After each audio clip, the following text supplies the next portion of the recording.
Imagina un mundo en blanco y negro, una población devastada por la guerra que no sabe leer ni escribir. ¿Cómo le cuenta sobre el futuro? ¿Cómo le habla sobre una revolución?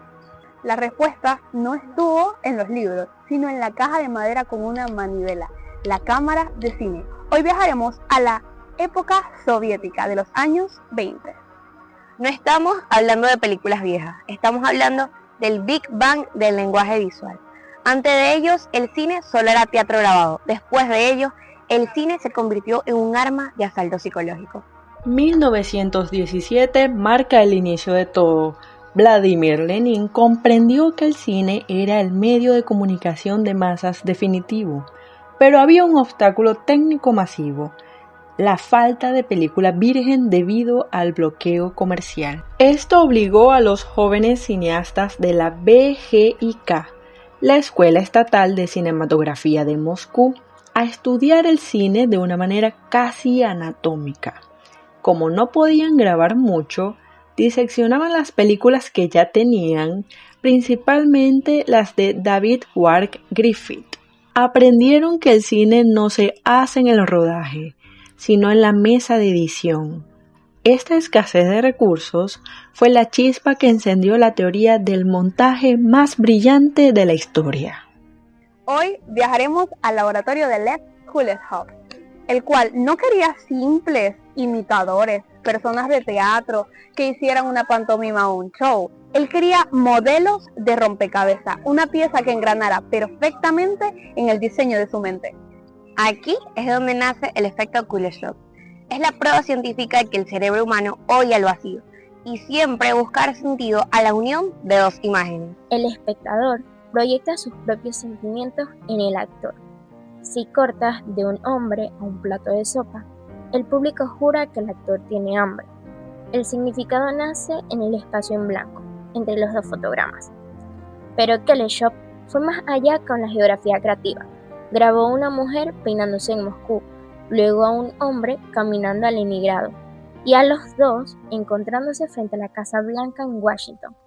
Mediante el montaje, creó un espacio que no existe en realidad. Esto rompió la lógica del espacio y el tiempo. El cineasta dejó de ser un observador para convertirse en un dios que construye universos nuevos. Kuleshov puso los cimientos, pero Sergei Eisenstein construyó el rascacielos. Para él, el cine era conflicto. Observen esta secuencia de la huelga. Eisenstein no solo te demuestra la violencia, sino que te obliga a sentir la degradación humana comparando a los obreros con ganado.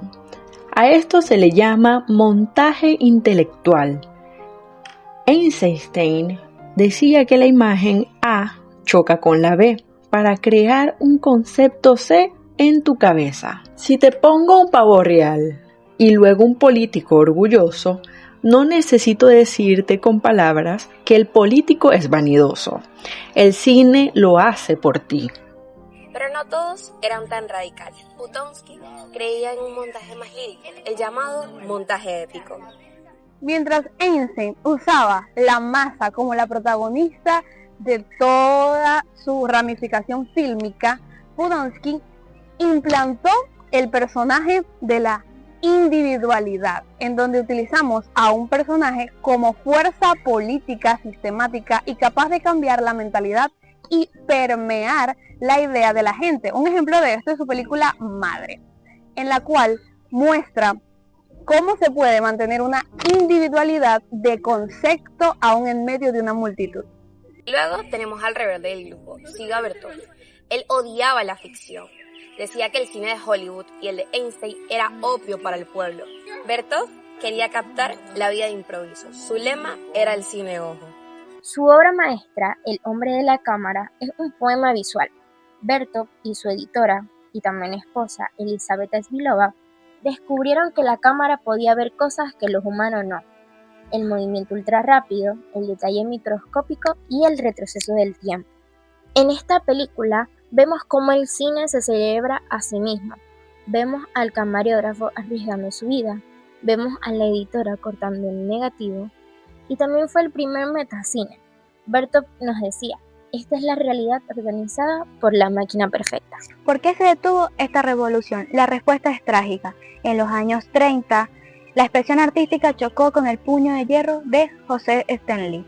El Estado decidió que el cine debía ser fácil de entender, por lo cual se prohibieron todas las filmaciones que tenían que ver con cine experimental, debido a que eran muy difíciles de entender para el proletariado, la clase trabajadora, las personas comunes y corrientes. Y aquí nació el realismo soviético. Einstein fue censurado, mientras que Bertov fue relegado a ser noticiero simple. El martillo que ellos ayudaron a formar terminó por aplastar su creatividad. Pero la semilla ya estaba plantada. Sin la escuela soviética, Alfred Hitchcock no habría sabido cómo editar la escena de la ducha. Sin ellos, Steven Spielberg no sabría cómo generar tensión rítmica. Cada vez que ves una película de acción donde los planos duran menos de un segundo para generarte adrenalina, estás viendo la sombra de Eisenstein. Cada documental moderno le debe la vida a Bertov. El cine soviético no fue solo propaganda política, fue el momento en que el ser humano aprendió a escribir con la luz y pegar con las tijeras. Las corrientes, o también llamados movimientos cinematográficos, son tendencias de filosofía y aún de política que buscan cambiar lo establecido. Ellas agrupan a cineastas que representan ideas tanto en su estética, su filosofía, su forma de ver la vida, su forma de proyectarla y su forma de plantear el conocimiento a través del cine. Dentro de las diferentes corrientes cinematográficas podemos encontrar distintos estilos de narración, de entre los cuales podemos destacar el expresionismo alemán, la escuela soviética, el neorrealismo italiano y la nueva ola francesa. Pero hoy hablaremos del cine soviético, una vanguardia caracterizada por tener como centro la ideología marxista, leninista y propagandista, la cual fue popular posguerra, en 1917. El cine soviético empezó en el zarismo, un cine lleno de drama, censura y patriotismo. Por si no lo sabían, el zarismo es el sistema político donde el zar elige todo lo que se hace. Si él quería censurar algo, pues ahí se iba. El auge llegó en el desarrollo del cine en 1920. En estos días, las películas que resaltan son La Madre y La Caída del Imperio Romano. El periodo stalinismo llegó, un periodo caracterizado por la censura y por la creatividad artística en cero. Un ejemplo de ello son Los Alegres Muchachos y Los Cerditos y el Pastor. La principal característica del cine soviético claramente es un cine propagandista, debido a que se buscaba reconocer a la masa. Es el momento en donde el pueblo entra, donde ya no se habla de un personaje, de un héroe, como es nuestra idea latina de una buena película, un héroe salvador, alguien que trabaja, alguien que se esfuerza. En el cine soviético se buscó permear la mente de la gente al nivel de decir, wow, pero es que somos patriotas, todos tenemos la capacidad de ser héroes como multitud, describiendo más o menos una síntesis de cómo debería ser el ser humano promedio y el patriota promedio. La teoría del montaje, la fuerza capaz de manipular el tiempo y el espacio para poder introducir sus campañas políticas a través de la metáfora. Otra de las características es el cine ojo. En este momento de la historia se habla más de representar la vida tal y como es, sin artilugios, sin inventos, sin destellos, mostrar la vida en su cotidianidad. Y esto claramente mostraba conflictos bélicos, problemas amorosos, drama, comedia, la esencia de la vida. Otra característica es la experimentación sistemática, la necesidad constante y también la exigencia de innovar cada vez más. Un ejemplo puede ser La Corazonada de Putrovsky. Ahí se nos muestra un problema interno que hay, a pesar que en la película nunca nos muestran el problema o un conflicto armado con los japoneses, cuyo principal aporte fue la teoría del montaje expuesta por los grandes cineastas como Einstein, Podolsky y Bernal. Para poder entender mejor el cine soviético y qué lo diferencia del resto de las corrientes, utilicemos el recurso de la ejemplificación. Hablemos de El acorazonado Potemkin de 1925 y de Sergei Einstein, la cual estructura su tesis, antitesis y síntesis a través de un montaje dialéctico. para promover la ideología revolucionaria. La tesis, o también llamada la situación inicial, es la opresión del régimen zarista y la antítesis es el conflicto, la rebelión marinera y la cruenta represión que se presentó. La síntesis vendría siendo la resolución, la unión del pueblo y la escuadra, simbolizando un triunfo colectivo. Pero vamos a detallarlas poco a poco. Hablemos de la tesis, la opresión y la justicia exigida. Confieso que al momento de ver la película me sentí súper indignada. Y es que esa era la idea. Se presenta en el primer episodio lo que llamaremos la escena de los hombres y gusanos.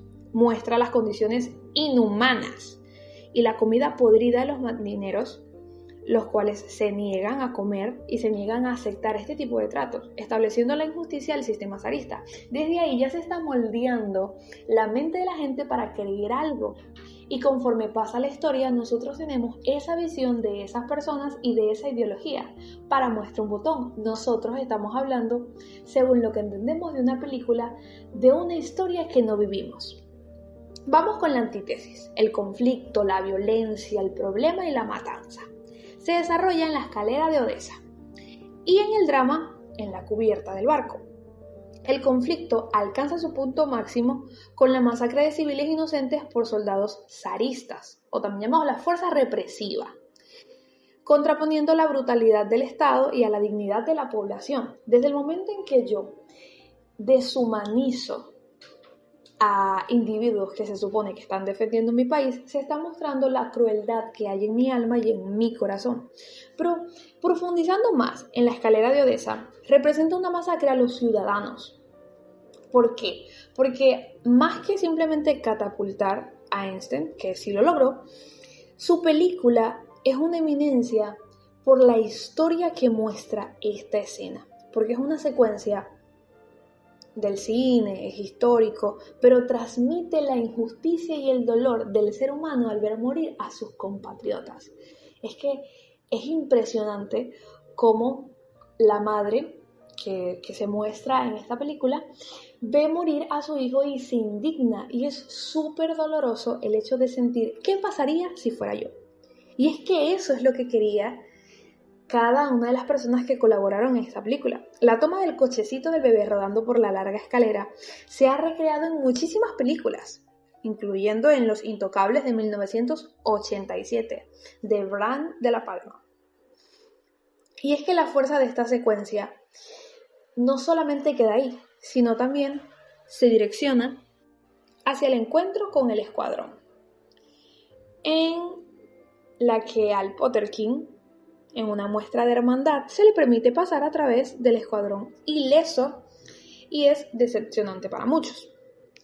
Esto ya es la síntesis, la unión y la revolución. Se manifiesta en el episodio final del encuentro de la escuadra.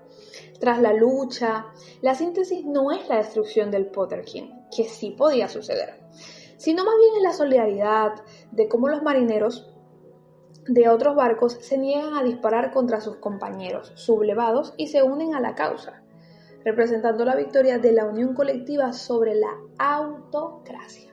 ¿Qué pasa con esto? Ya nos mostraron una escena y nos hicieron sentir que éramos indignos de ver cómo a otro se le trataba como indigno, por lo cual nos llevan a una resolución en donde nos hace sentir que somos solidarios. Y es que esto es lo que hace el cine de atracciones, hacer que choquen las ideas, hacer que choque la mentalidad buscando un fin en específico. La película utiliza la estructura para demostrar que la unión del pueblo, o sea, la síntesis, triunfa sobre la violencia del sistema, que vendría siendo la antítesis, tras tomar la conciencia de la opresión, que es la tesis misma. Y como dijo una vez Vladimir Lenin, de todas las artes, para nosotros, el cine es la más importante.